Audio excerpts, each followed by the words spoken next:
आज अभिसार शर्मा पर और तमाम जो पत्रकार हैं उनको दबाया जा रहा है, वो बस इसलिए क्योंकि वो प्रधानमंत्री नरेंद्र मोदी की आंख में आंख डालकर सवाल कर रहे हैं, सच बोल रहे हैं, लोकतंत्र की आवाज़ बोल रहे हैं, संविधान बचाने की लड़ाई लड़ रहे हैं। नरेंद्र मोदी डर चुके हैं। नरेंद्र मोदी ने दिखा दिया है कि वो डर गए हैं और देश के अंदर ईडी तमाम तरीके के छापे, दिल्ली पुलिस की रेड कर रहे हैं। प्रधानमंत्री नरेंद्र मोदी घबराए हुए हैं, डरे हुए हैं, नाकारा प्रधानमंत्री हैं कि पूरे देश के अंदर नफरत भरा माहौल बना रहे हैं। लाल किले से महिला सम्मान की बात करते हैं, मणिपुर पर खामोश रहते हैं, उज्जैन पर खामोश रहते हैं। देश के अंदर मॉब लिंचिंग हो रही है। प्रधानमंत्री नरेंद्र मोदी विदेश घूम रहे हैं, G20 कर रहे हैं। क्या शांति की अपील प्रधानमंत्री नरेंद्र मोदी ने कभी आगे की? रमेश विदुड़ू ने, मोदी के सांसद ने इतना गंदा बयान दिया संसद के अंदर, मोदी चुप था। क्यों चुप था? क्योंकि मोदी की सह रमेश विदुड़ी को है। प्रधानमंत्री नरेंद्र मोदी खुद इतने बड़े नफरत के सौदागर लगते हैं कि उन्हें लगता है कि देश के अंदर अगर नफरत है तो वो ठीक है। क्यों इसका आप कहते हैं प्रधानमंत्री नरेंद्र मोदी समर्थन नहीं करते, वो तो कुछ बोलते नहीं है।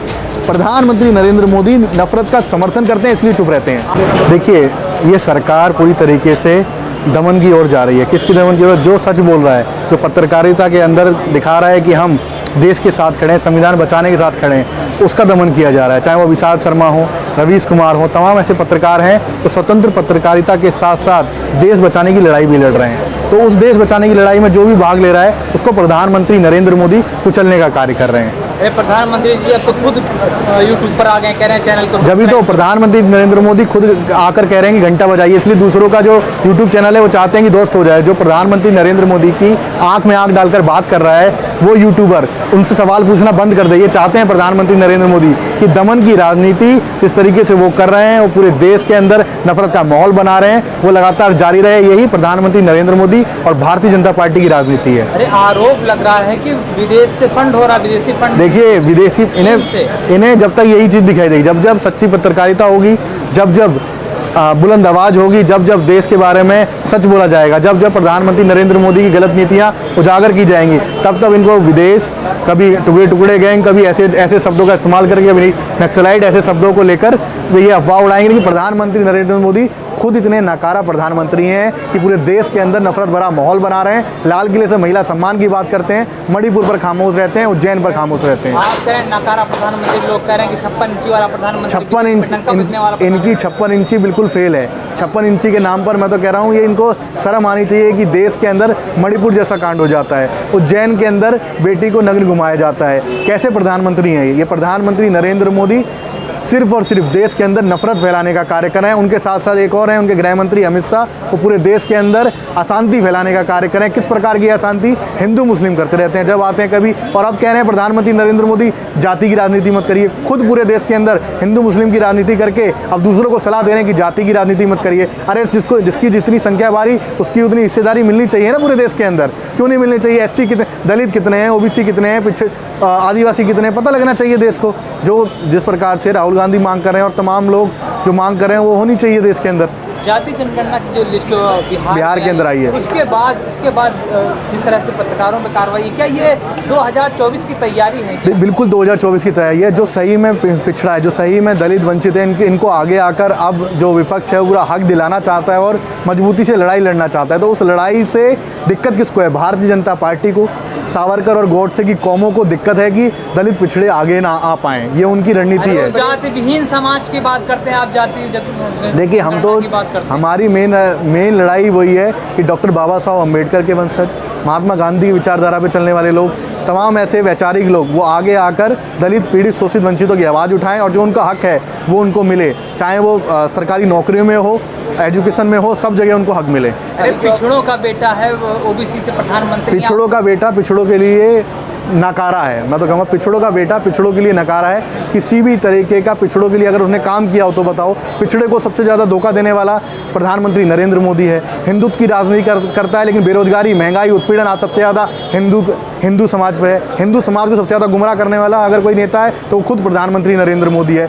देश को अगर शर्मसार अगर किया हुआ है तो प्रधानमंत्री नरेंद्र मोदी ने किया हुआ है। आज अभिसार शर्मा पर और तमाम जो पत्रकार हैं उनको दबाया जा रहा है, वो बस इसलिए क्योंकि वो प्रधानमंत्री नरेंद्र मोदी की आंख में आंख डालकर सवाल कर रहे हैं, सच बोल रहे हैं, लोकतंत्र की आवाज़ बोल रहे हैं, संविधान बचाने की लड़ाई लड़ रहे हैं। तो मेन स्ट्रीम मीडिया वाले बोल रहे हैं, वो तो गोदी मीडिया है, चाटुकार मीडिया है, और वो कह रहा है कि देश के अंदर वही होगा जो मोदी कहेगा तो मोदी दिखाएगा। जब आता है मोदी ने आज एक कदम चाल चली वो दिखाएगा, मोदी ने आज ये बोला वो दिखाएगा। मोदी को ब्रांड बनाकर देश को गुमराह कर रहा है, तो वो गोदी मीडिया है। गोदी मीडिया के खिलाफ अगर कोई स्वतंत्र मीडिया खड़ा हो रहा है, उसको दबाने का प्रयास प्रधानमंत्री नरेंद्र मोदी क्या कर रहे लगता हैं। है कि जो ऐसे पत्रकार हैं जो सरकार का आलोचना करता हो, तो उसकी दबाने की कोशिश है ये? बिल्कुल ये कोशिश है। मैं फिर ये कहूँगा, जब बात करते हैं ये लोग संविधान बचाने की, जब बात करते हैं ये लोग देश बचाने की, लेकिन देश बचाने और संविधान बचाने की असली बात अगर कोई कर रहा है ना, तो रवीश कुमार जैसे लोग कर रहे हैं, नीरज झा जैसे लोग कर रहे हैं, तमाम ऐसे पत्रकार हैं वो देश के अंदर कर रहे हैं और उनको दबाया जा रहा है। कभी नोटिस भेज दिया जाता है, कभी जेल में डाला जाता है। तमाम ऐसे पत्रकारों के साथ दमन की राजनीति प्रधानमंत्री नरेंद्र मोदी खुद कर रहे हैं। फिर अभिषेक शर्मा जैसे लोगों पे यूएपीए के तहत मतलब अरेस्ट क्यों होते हैं? देखिए, उनको यही, इनका कहना यह है कि जो सच बोलेगा उसे हम दबाएंगे, जो लोकतंत्र की आवाज़ बोलेगा उसे हम दबाएंगे, जो मुख्य धारा की राजनीति है, जो दलित पिछड़े आदिवासियों की राजनीति है, उसको उजागर करेगा, ये उसको कभी आगे नहीं आने देंगे, ना उस पत्रकारिता को, ना उस तरीके की आवाज़ को। क्या 2024 के चुनाव से पहले अगर इस तरह की कार्रवाई हो रही है, क्या इससे बीजेपी को फायदा होगा क्या? इससे बीजेपी को घाटा होगा। भारत नरेंद्र मोदी डर चुके हैं। नरेंद्र मोदी ने दिखा दिया है कि वो डर गए हैं और देश के अंदर ईडी तमाम तरीके के छापे, दिल्ली पुलिस की रेड कर रहे हैं। प्रधानमंत्री नरेंद्र मोदी घबराए हुए हैं, डरे हुए हैं।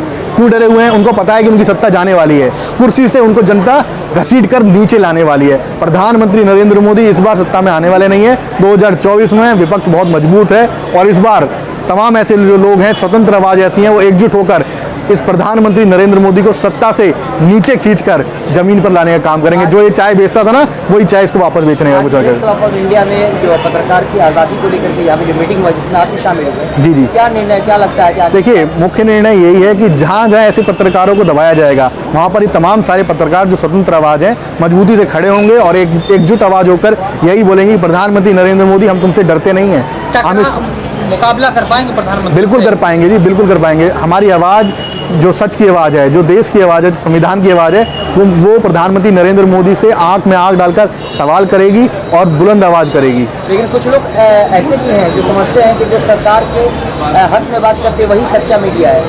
वो गोदी मीडिया है, चाटुकार मीडिया है। वो कौन लोग हैं जो रात में मुर्गा लड़ाई लड़ाते हैं, हिंदू मुस्लिम की लड़ाई लड़ाते हैं, चार बीजेपी के बिठा लिए, एक अन्य बिठा लिया, राजनीतिक विषय बिठा लिया, उसको दिन रात लड़ाने का काम करते हैं। भारतीय जनता पार्टी की राजनीति ही नफरत से आई है।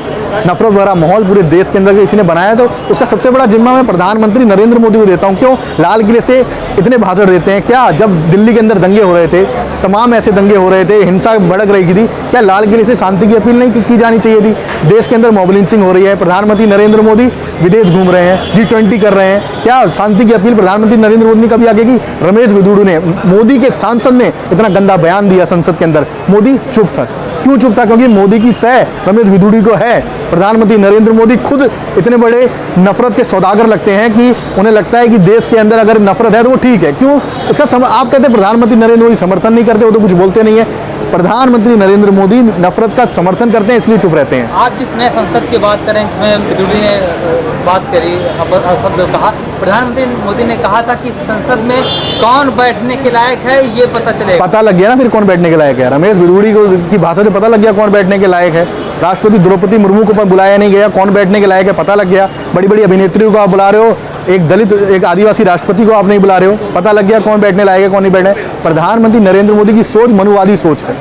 वो सोच है जो देश के अंदर बंटवारा चाहती है। क्या अब संसद में नफरत करने वाले लोग बैठे हैं? दिख रहा है। रमेश विदुड़ी नफरत ये आदमी है, अभी भी वो संसद में बैठा है, उसको राजस्थान के अंदर जिम्मेदारी दे दी है।